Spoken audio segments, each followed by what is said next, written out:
cambio de paradigma en la Argentina es que a partir de estas leyes, el que gana una elección se lleva todo. No queremos nada, nadie está buscando de antemano ventajas, que es lo que escuchaba acá.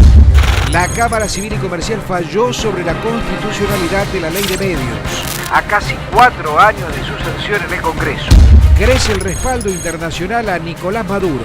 La OEA y más de 30 países reconocen al presidente electo. Ascienden a 8 los muertos por la violencia opositora.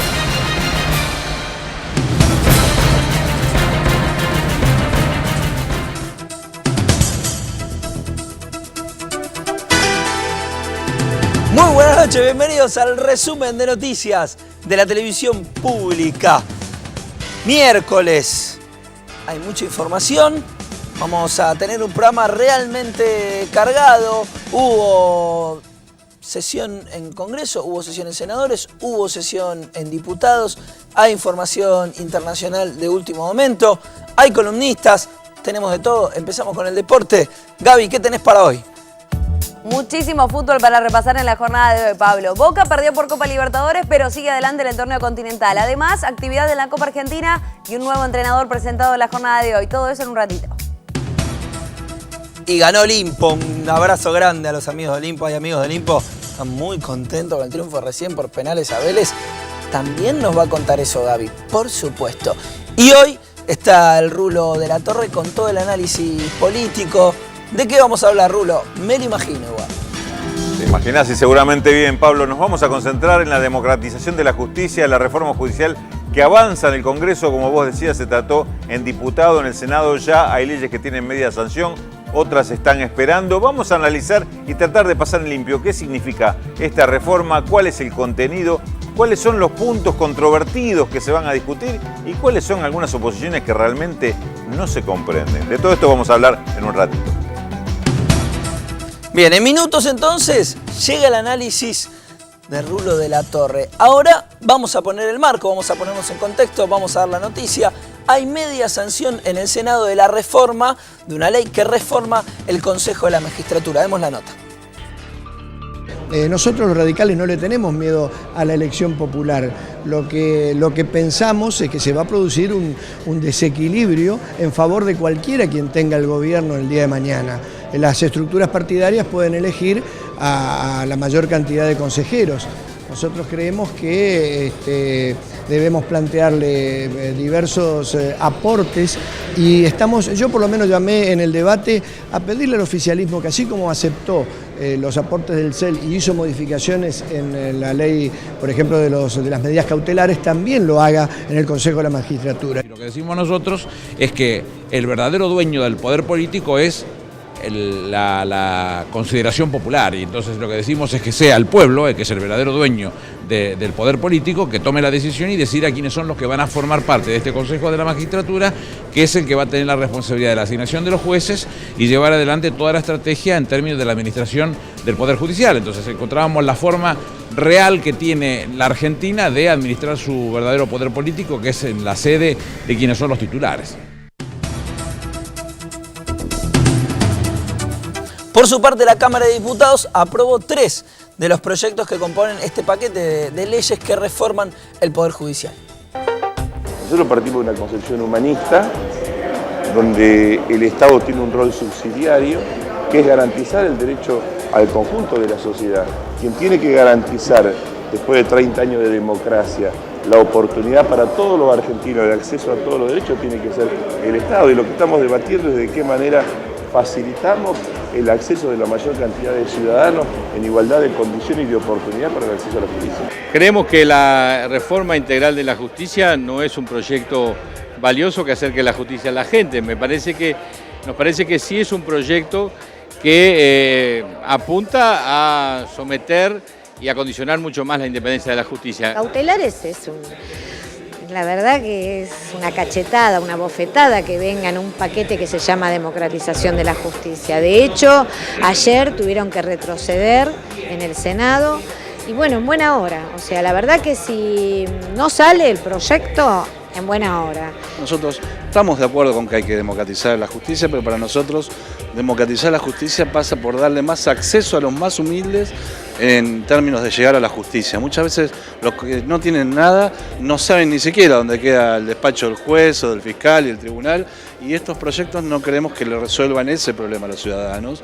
La Constitución Nacional, no la del 94, sino la del 53, ya prevé los juicios por jurados con la participación del ciudadano. Parece que ese mecanismo que está en nuestra Constitución Nacional hay que empezar a aplicarlo. Comenzó hoy el paro de 72 horas convocado por el gremio de trabajadores judiciales liderado por Julio Piumato.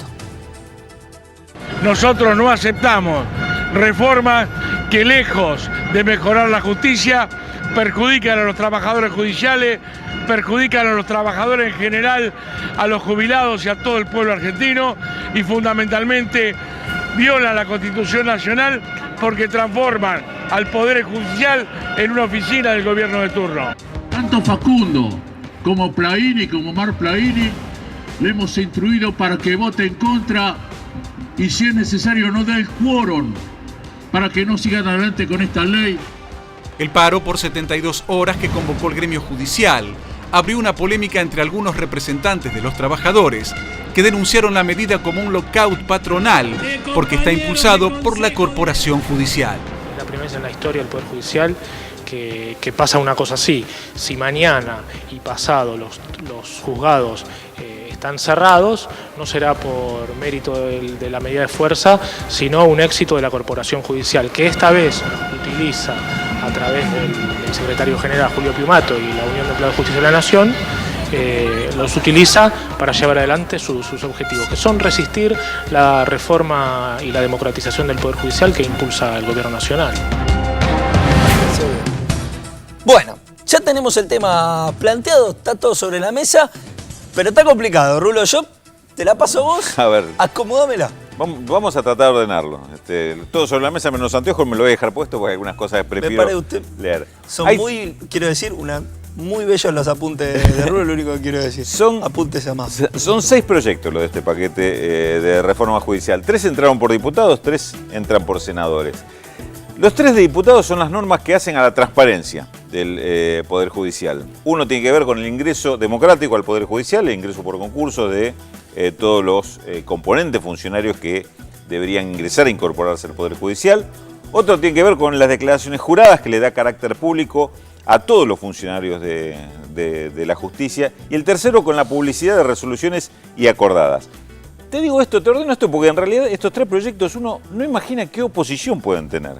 Si dicta los concursos para el ingreso del personal, establece que los funcionarios van a tener que presentar declaración jurada y se obliga a la publicidad de resoluciones y acordadas. ¿Cuál es la oposición?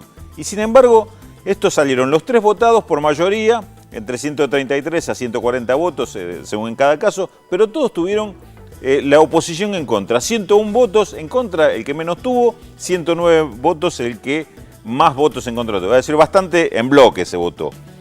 Yo me pregunto, ¿se vota en bloque porque lo presentó el Poder Ejecutivo, entonces se vota en bloque en contra? ¿Se leyeron estos proyectos para decir, bueno, a ver qué puntos se objetaban o abrimos una discusión sobre estas cuestiones? Realmente no se entiende. Menos se entiende que el gremio, la Unión de Empleados de la Justicia de la Nación, se oponga a estos proyectos que establecen los concursos, la transparencia de los funcionarios y demás. Sí, como vos decís, los otros pueden generar controversia. De hecho, el CELS mismo, que con toda la historia que tiene por los derechos humanos, una voz más que respetable, marcó cuáles eran las diferencias. Estos temas, como vos decís, aparentemente claro, por eso dejé a propósito, aparte, los otros 3 proyectos que pueden ser los proyectos controvertidos, que tienen que ver. Son los 3 que entraron por el Senado.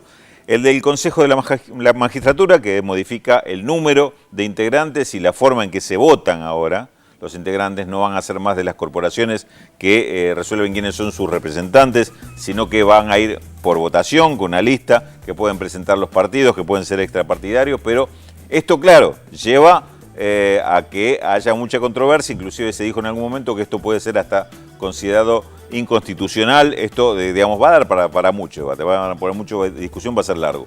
La creación de tribunales de casación en distintos fueros, el civil, el contencioso, el previsional. se dijo que esto va a demorar la justicia. La verdad que es una locura lo que sucede actualmente, que llegan cientos de causas a la Corte Suprema, que la Corte Suprema se tiene que encargar de resolver y que generalmente termina derivándolo a funcionarios menores. No son los 9 jueces de la Corte Suprema los que resuelven sobre cientos de causas por año. Entonces, crear los tribunales de casación es de alguna forma decir, bueno, vamos a darle algún orden a esto y que haya responsables que se ocupen del tema. Este tema, aceptemos, también puede dar lugar a controversia. Dicen, bueno, se crean tribunales de casación acá. Hace 5 años se crearon tribunales de casación en penal y todavía no se constituyeron. También esto es una deuda que tiene la justicia con este tema. Y el tercer proyecto, como vos decías, es el que mencionabas que tuvo objeciones del CES, que es el tema de la regulación de las cautelares. Ahora explicamos enseguida de qué se trata. Primero quiero destacar esto. El CELS se presentó ante las comisiones, hizo una propuesta, un planteo con un estudio muy minucioso que había hecho la ley y dijo, si el objetivo es democratizar, esto falla en este punto, en este otro, esto hay que modificarlo. Lo escucharon, esto se discute mañana y es muy probable, me parece, que el Senado tome en cuenta estas objeciones porque son muy fundamentadas y van en el mismo sentido que pretenden los proyectos, democratizar la justicia. Simplemente dice, esto hay que hacerlo mejor, hay que perfeccionarlo. Uno quisiera que la oposición funcione así también, ¿no? Que plantee las cosas para mejorarlo, para perfeccionarlo, si es que comparten el criterio de democratizar la justicia. Decimos simplemente, Pablo, ¿en qué consiste esto? Esto de regular las medidas cautelares quiere decir evitar que algunas corporaciones, el tema de la ley de medios es el tema, digamos, emblemático en esto, que algunas corporaciones usen su poder de lobby, su poder de pagarle a los mejores estudios para trabar el cumplimiento de las leyes. Entonces, demoran por tiempo indeterminado la aplicación de una ley, como es en este caso la ley de medios, podrían ser otras, sucede con otras, y entonces esto se establece que cuando se ejecuta una medida cautelar contra esto tiene que responder a determinados requisitos, hay determinadas reglas que debe cumplir y que no se demoren permanentemente. Lo que se objeta es que esto está planteado así en general y podría abarcar también algún tipo de restricción para la aplicación de derechos civiles a una persona con otro tipo de situación, claro, una situación vulnerable. La sensación que da, así visto por lo menos, es que cierta indefensión de una persona que no tiene el poder de una corporación frente al Estado. Suponer que cualquier Estado va a ser bueno y que todo lo que decida sea correcto, ¿no es cierto? Por eso, ahí es donde se generaba la duda. Yo creo que la conclusión general que se puede decir es regulación de las cautelares de empresas contra el Estado por cuestiones patrimoniales. No parece que estuviera mal, porque en definitiva el Estado es el que defiende el bien común y la empresa defiende el bien particular y el interés de lucro particular. Claro. Cuando se trata de personas que están defendiendo derechos civiles, ahí me parece que el tema de la cautelar debería tener alguna prevención para decir, bueno, no se puede aplicar en todos los casos. Podemos hablar por dar ejemplos, personas que sufrieron algún perjuicio por un accidente, personas que están presas y creen que están presas indebidamente. Todas estas personas no se le puede limitar la posibilidad de presentar una medida cautelar, que es una medida de ejecución rápida y que es en defensa de sus propios derechos personales, derechos civiles, derechos de ciudadano. Entonces, ahí me parece que hay que hacer la diferencia. Ojalá mañana nos encontremos con que el Senado tomó en cuenta estas advertencias y haga las modificaciones del caso. Ojalá que así sea. La que se aprobó hoy fue la de Consejo de la Magistratura en el Senado. Esa es la que hoy quedó aprobada. Media sanción y en diputados se aprobaron las 3 que mencionamos al principio, que son las de transparencia. Excelente. Gracias, Rubén. Por favor. La Cámara Federal Civil y Comercial declaró constitucional la ley de medios en relación con el plazo de adecuación ya vencido y con la transferencia de licencias. Si bien reconoció la potestad del Estado de distribuir el espectro radioeléctrico, la Cámara consideró inconstitucional la parte del artículo 45 que establece límites a las licencias de televisión por cable, por lo que ahora deberá expedirse la Corte Suprema sobre la validez de la norma, sancionada hace casi 4 años ya, a la que se opone el Grupo Clarín. El titular de AFCA, Martín Sabatella, dijo que se trata de un fallo tramposo que busca confundir, pero que claramente le cuida los intereses al Grupo Clarín.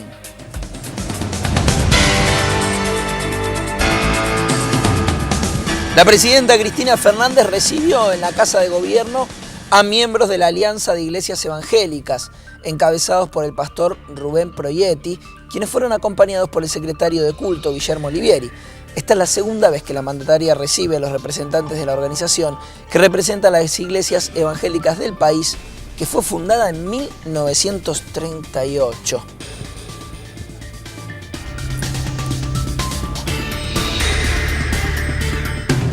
Y ahora tenemos mucha más información en este picado de noticias.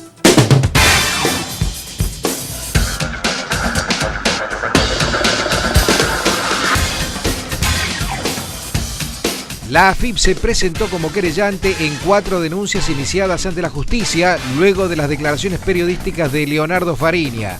Además, inhibió sus bienes por evasión fiscal.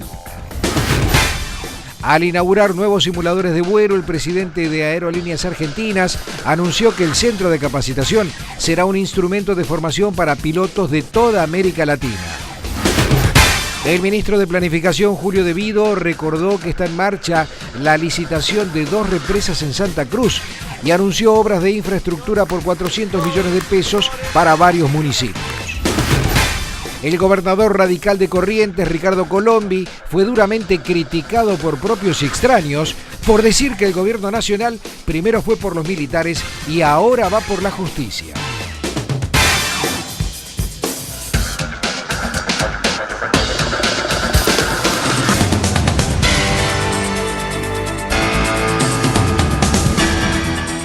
Pablo Migliori seguirá detenido en Ezeiza tras declarar ante el juez Manuel de Campo. El arquero de San Lorenzo está acusado de encubrir al prófugo Maximiliano Mazzaro en el marco de la causa por el asesinato de Ernesto Cirino. Y tras prestar declaración, dijo que si el barra brava de Boca no se entrega, él no recobrará la libertad. Además de Migliore, se encuentran detenidos en esta causa el líder de la 12, la barra brava de Boca, Mauro Martín, su cuñado Gustavo Petrinelli, ambos imputados de homicidio, y otro barra brava de Boca, Maximiliano Levi, acusado de encubrimiento.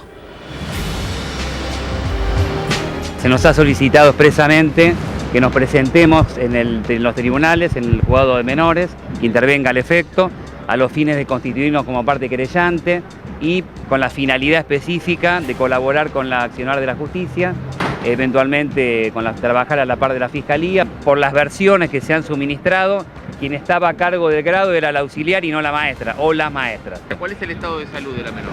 La chica está en un estado delicado, con 2 fracturas, ha perdido, digamos, la sensibilidad en el rostro.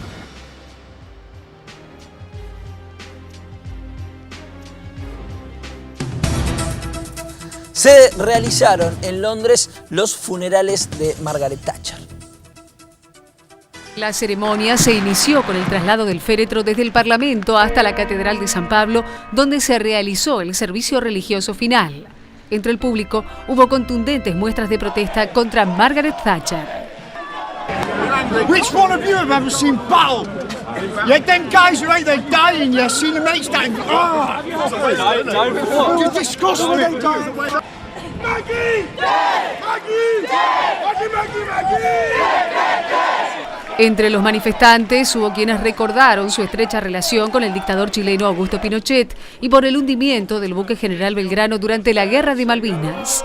También se hicieron presentes familias que perdieron todo por su política económica. Because it's a sign showing the disrespect of Thatcher. I mean, she might be dead, but when she's such a hated public figure for everything that she's done, really. What was going through your mind when the coffin went past? Contempt of Thatcher still, really. El funeral de Thatcher abrió una polémica por el alto costo que insumió. No fueron pocos los británicos que recordaron el protocolo desplegado en la despedida de los restos de Winston Churchill y lo compararon con el de la Dama de Hierro. La diferencia, según expresaron, es que Churchill unió al país, mientras que Thatcher lo dividió. The fact this funeral is taking place, a funeral of state paid for by us, gives us our right to express an alternative opinion that not everyone thinks this should have happened.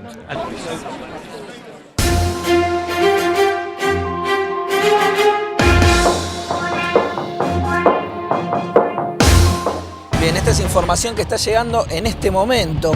Hubo una gran explosión que se produjo en una fábrica de fertilizantes al norte de la ciudad de Waco, en Texas, Estados Unidos. Dejó numerosos heridos, según los primeros reportes. Hay muchas ambulancias, equipos de bomberos, como allí vimos, que están trabajando en esta fábrica. Está ubicada a unos 32 kilómetros al norte de la ciudad de Waco, en Texas, como decíamos. La explosión generó una bola de fuego de más de 100 metros y además un apagón masivo en la zona afectada. El portavoz del Departamento de Seguridad Pública de Texas dijo que cientos de personas habrían resultado heridas y agregó que un hogar de ancianos cercano colapsó debido a la explosión, que cree que hay gente atrapada adentro. Bueno, una verdadera tragedia que sabremos en las próximas horas cuáles son las reales consecuencias, pero parece de gran magnitud realmente. Estados Unidos, que viene de una semana difícil y ahora se encuentra con esto.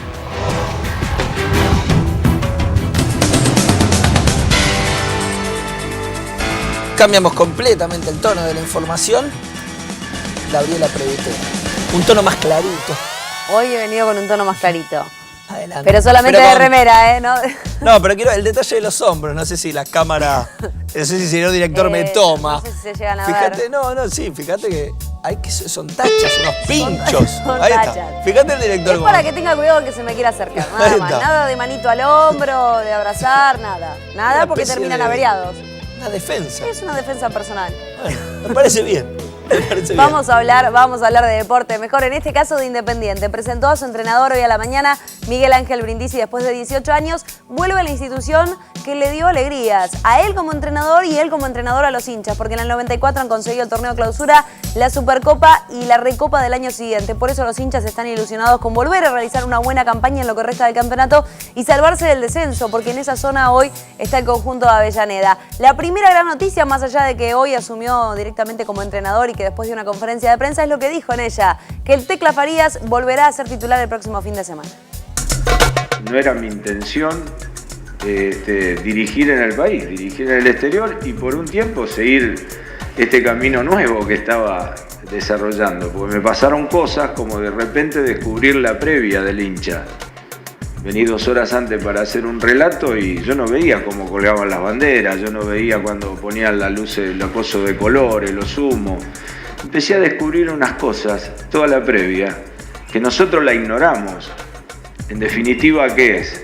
El sentimiento del hincha, que cómo viene, y claro, cuando no podés ganar, ¿cómo no va a estar dolido? ¿Cómo no va a estar sentido? Pero siempre digo lo mismo, la gente reacciona de lo que recibe del rectángulo. ¿Viste? Esperemos, Dios mediante, que lo del rectángulo sea bueno y después de tanto tiempo y tanto temor, darle una alegría a la gente. Una papa caliente, sin duda, la que agarra Brindisi. Y sí, la música que anuncia la polémica del día.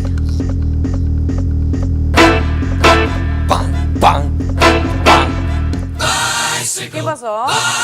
Hoy tiene que ver con la ciudad de Buenos Aires y con esas maravillosas bicicletas amarillas que recorren la ciudad. Sí. Acá hay una polémica. ¿Por qué? Por un lado, el gobierno de la ciudad dice que va a licitar el sistema de transporte público de bicicletas. ¿Qué significa esto según el gobierno de la ciudad? Que van a licitar para que haya obras, para que haya una ampliación, para que se trabaje en determinadas obras. Sendas, ponele. Exactamente, todo este sistema de transporte público de bicicletas. Ahora, ¿qué dicen los legisladores porteños de la oposición? Que no se trata de una licitación, sino de una concesión y que el servicio pasaría a ser privado.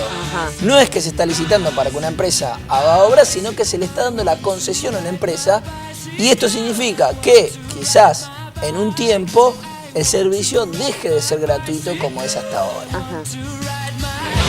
Ahí está la polémica. Pagar, o si se paga o si no se paga, si es licitación o no es licitación. El gobierno de la ciudad dice que no, los legisladores de la oposición dicen que es una concesión. ¿Puedo hacer una pregunta? Todas las que quieras, Gabriela. Vos me lo vas a saber contestar. Y ¿Para no qué sé se si no está el implementó- rulo acá. A ver, cualquiera de los dos que saben más que yo. ¿Para qué se implementó este sistema de bicicletas? Bueno, pero esto es algo. En todo el mundo la bicicleta va tomando protagonismo. El rulo de la torre viene a andar en bicicleta. Pero justamente por eso lo digo. Porque si lo haces para para que tenga más protagonismo y para que dejen de utilizarse los autos, para eso generaste tantas bicisendas, ¿por qué lo querés ahora cobrar? ¿No te das cuenta que no lo va a pagar nadie más? Bueno, vamos a ver. Me parece que sí. Pero de repente una persona que viene, no sé, con su pareja, por ejemplo, en el auto, es preferible venir en el auto y pagar por 2 solamente lo que consume el auto en ese día que pagar 2 bicicletas para ir y para volver. Claro. Digo, de pronto. Sí, igual me imagino que se acomodarán a un precio razonable, digo, como cuando uno, como cualquier transporte público, más más que transporte, vos te tenés que autotransportar. Sí. Nadie te lleva. ¿No? Eso hay que decirlo, Rulo. En materia de precios, Pablito, nunca se sabe. Nunca se sabe. No de por cierto que el precio va a ser moderado, que sea. ¿Puedo decir que va a ser para turistas? Bueno, nunca se sabe. Esperemos que no lo cobren. El gobierno de la ciudad por ahora lo niega. Yo lo que no les voy a negar es que hasta aquí fue el primer bloque y que tenemos que ir a un corte, pero va a ser muy chiquito. Y ya volvemos, todavía queda un montón de este programa para ustedes. Bicycle. Bicycle, bicycle. I want to ride my bicycle, bicycle, bicycle. I want to ride my bicycle. I want to ride my bike. I want to ride my bicycle. I want to ride it where I like. You say black, I say white. You say bar, I say bite. You say shark, I say him. And Jaws was never my scene, and I don't like Star Wars. You say Rose, I say Royce. You say God, give me a choice.